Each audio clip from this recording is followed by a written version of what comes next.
You hear the people sing, singing the song of angry men. It is the music of a people who will not be slaves again. L'època de les revolucions liberals, 1789-1871. La difusió dels nous ideals impulsats per la Il·lustració d'una banda, el desenvolupament de la burgesia al segle XVIII per una altra i l'exemple de la Revolució Americana van estimular els canvis a Europa. 25, 26, 27... Pues a lo tonto, el tonto, estem guanyant dinerets, Pues no sé per què, si després s'ho quede tot el rei. També és veritat això, Una onada revolucionària que es va iniciar a França l'any 1789 i es va estendre per tota Europa al llarg de la primera meitat del segle XIX per posar fi a l'absolutisme i a l'antic règim. Aquestes van ser les anomenades revolucions liberals. De fet, el 1789 es considera el final de l'edat moderna i el principi de la contemporània. Els revolucionaris aspiraven a eliminar els privilegis feudals, a participar en la vida política i a aconseguir que tots els ciutadans fossin considerats lliures i iguals.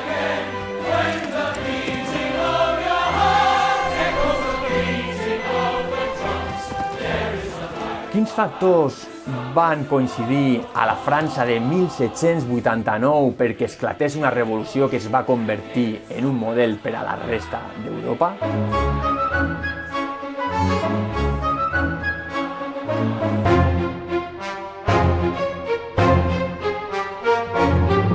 Els principis il·lustrats i l'exemple de la Revolució Americana van aportar a la burgesia les noves idees per enfrontar-se amb l'absolutisme i la societat estamental. I van proposar noves formes d'organització social i de govern. Tot això va propiciar el cicle revolucionari que es va iniciar a França l'any 1789.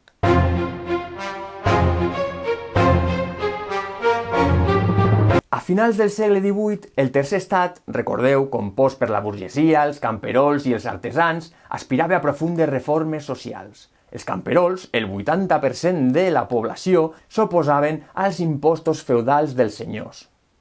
Els burgesos aspiraven a la fi dels privilegis de què gaudia la noblesa i el clero, i també a la llibertat de comerç i de negocis, i a poder participar en la vida política. ¿Tú crees que yo podría votar como un individu y no como una clase social? Sufragi censatari. Una persona, un vot. Voldràs dir un home, un vot. Jo que sé, sí, un home. Sí que ho sabia, ho sabia. I la dona què? A caseta, no? El 1789 es van afegir dues grans greus crisis que van provocar l'esclat d'una revolució. Per una banda, la crisi econòmica, conseqüència de les males collites que s'estaven produint des de 1760. L'alça del preu dels aliments va generar un gran descontentament i un esperit de rebel·lia entre la població. L'altra gran crisi va ser la financera, que va tenir l'origen en la manca de diners de la monarquia per pagar les despeses de l'Estat. Soc Maria Antonieta, la dona del rei. És que no és fàcil mantenir un nivell de vida acceptable. Acceptable, diu. Si hasta te vas fer un poble per tu sola. Per resoldre-ho, els ministres de Lluís XVI havien proposat que els privilegiats paguessin impostos. Però aquests es van negar a acceptar-ho i van exigir a Lluís XVI que convoqués els Estats Generals. És a dir, l'únic organisme que podia aprovar una reforma fiscal.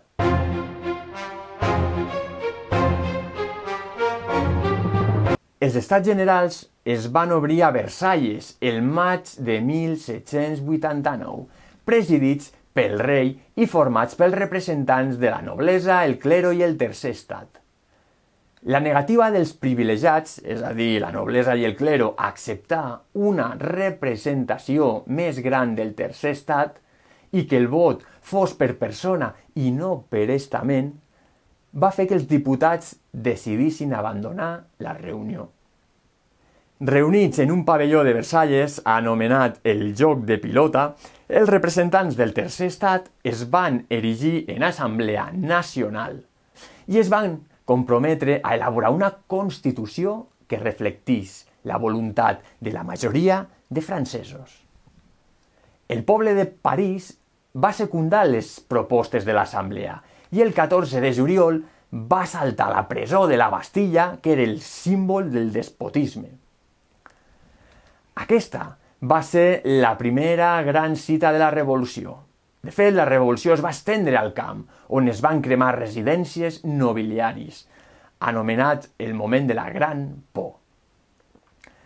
Atemorit per la situació, a la tardor de 1789, Lluís XVI, O sigui, jo, va acceptar l'Assemblea Nacional, que havia de convertir França en una monarquia constitucional i posar fi a l'antic règim. Mira que et vaig dir que no acceptessis l'Assemblea Nacional, eh? claro, que fàcil que és dir-ho ara, eh?